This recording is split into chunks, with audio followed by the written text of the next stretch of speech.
Good morning. Today is Wednesday, December 22nd, 2021. I'd like to share something with you from Rav Aaron Lichtenstein, of blessed memory. Rav Soloveitchik, Rav Yosef Soloveitchik, known to us as the Rav, once said that the problem that we have with meaningful prayer, especially in our generation, is that the average Jew doesn't want to daven, to pray.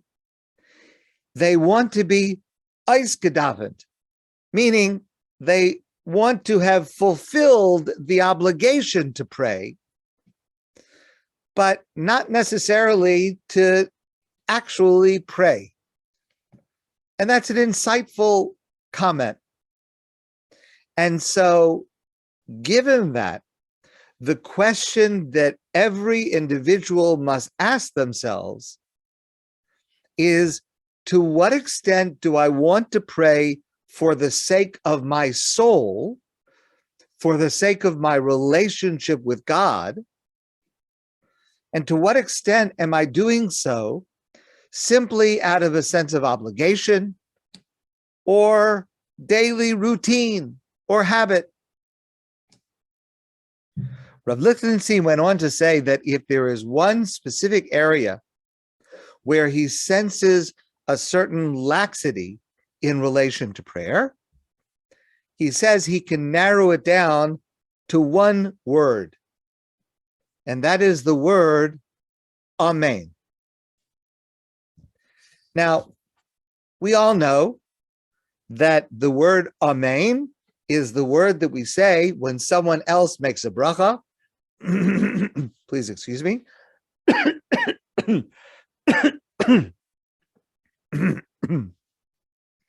I don't have COVID. I'm just clearing my throat. We answer Amein to say that we agree with the bracha, the blessing that we heard someone else say.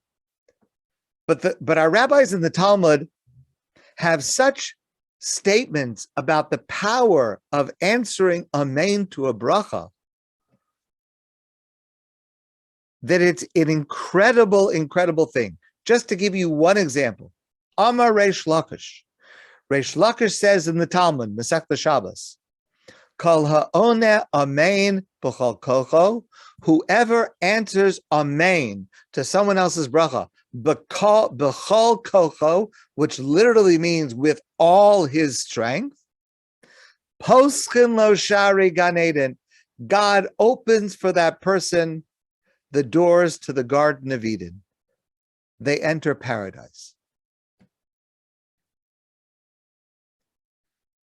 In other words, explains Rabbi Lichtenstein, by answering Amein, we remove the barrier that separates us from God, and we build a bridge between ourselves and God.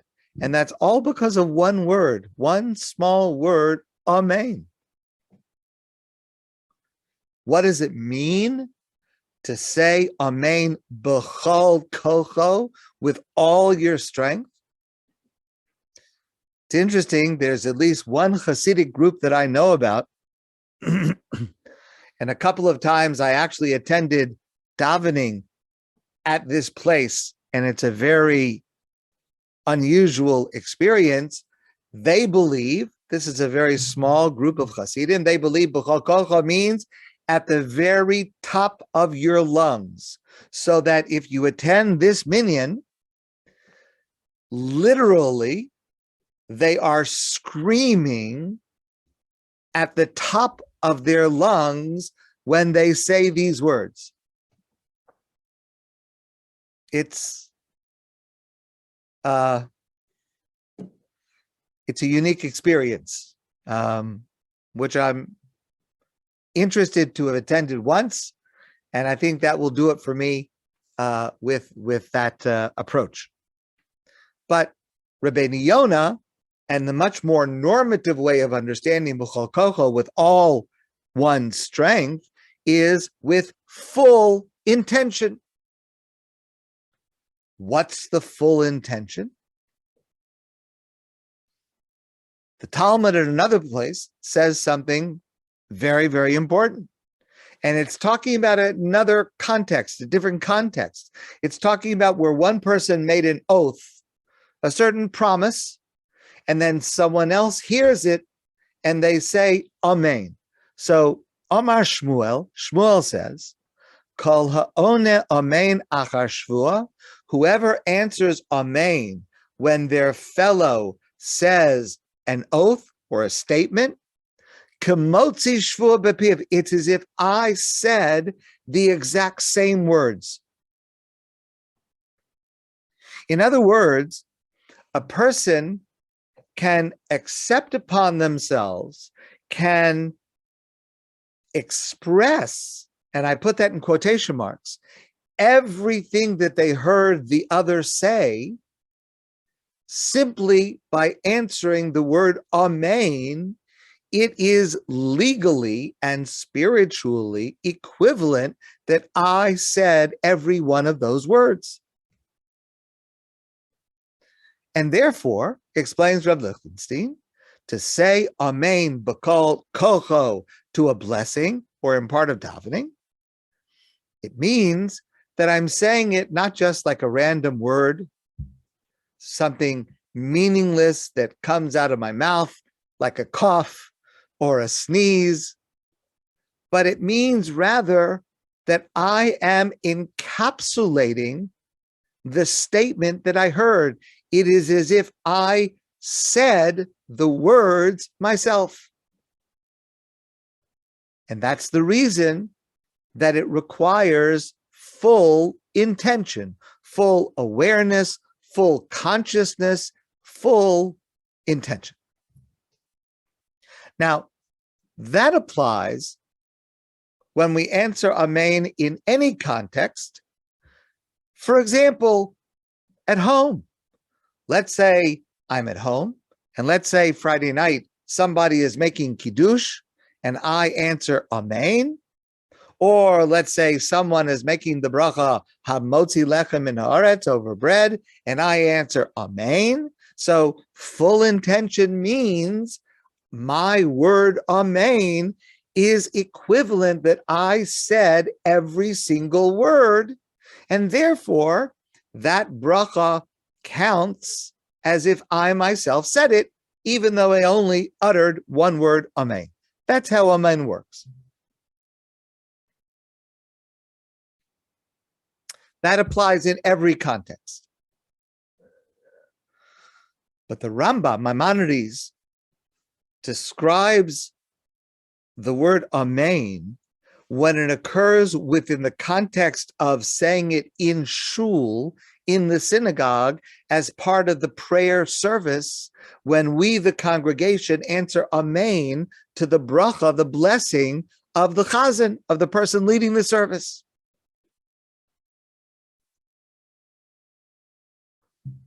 And he does so as follows.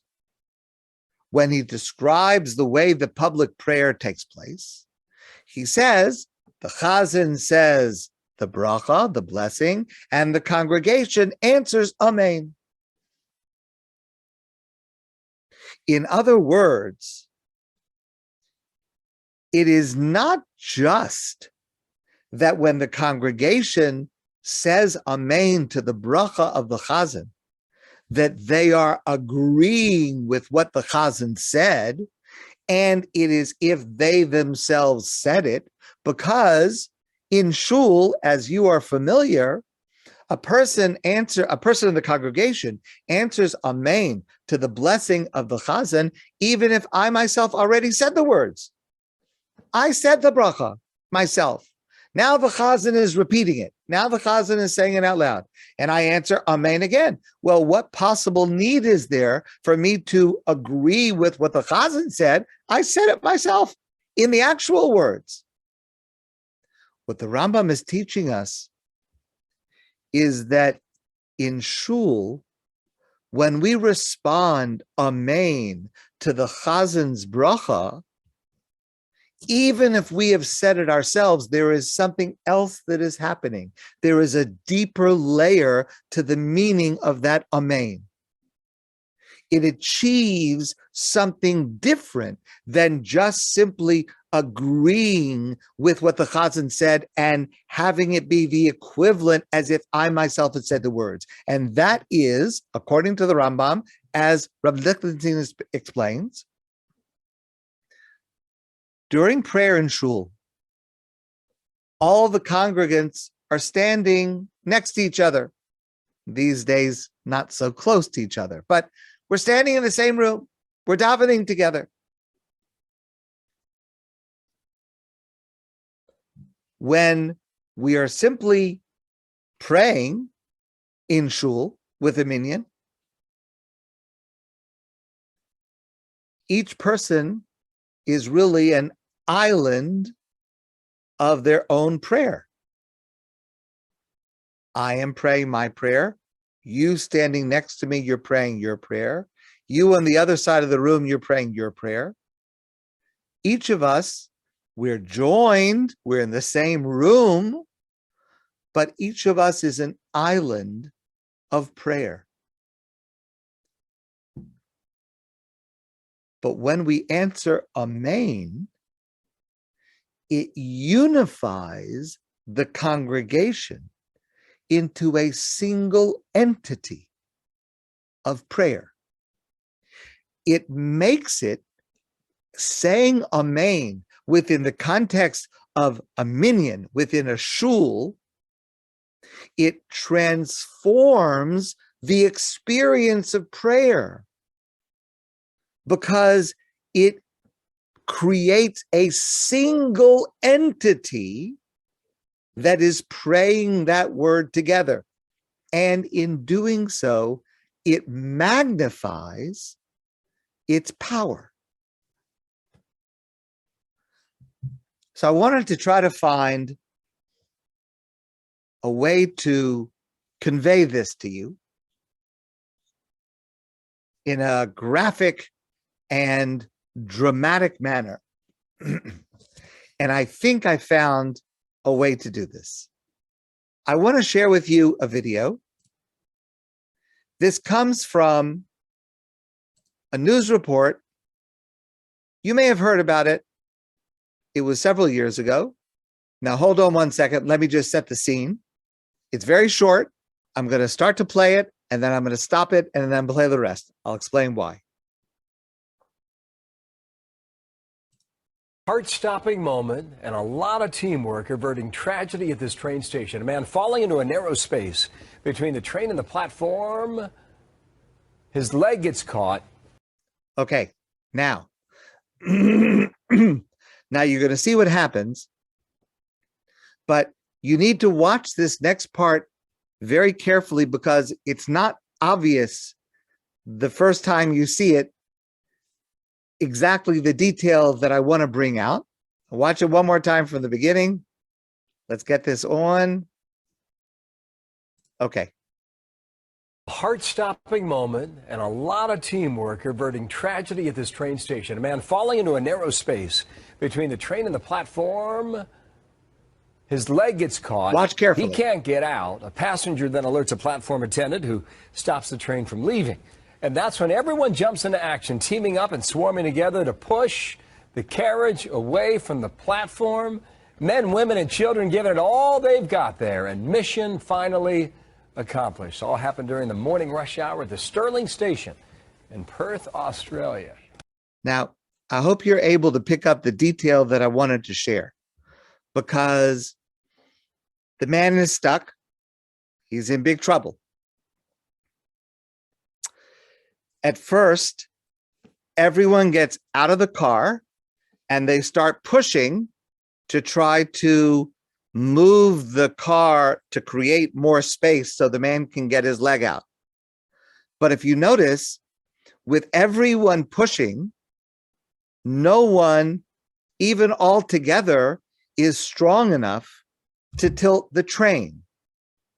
And then someone conducts, someone orchestrates, something like, we don't hear the sound, but It's something like on my count, 1, 2, 3, go. And that's when they all do it in a coordinated fashion. And together, at one moment, that's when their strength is accumulated into one gigantic and focused push.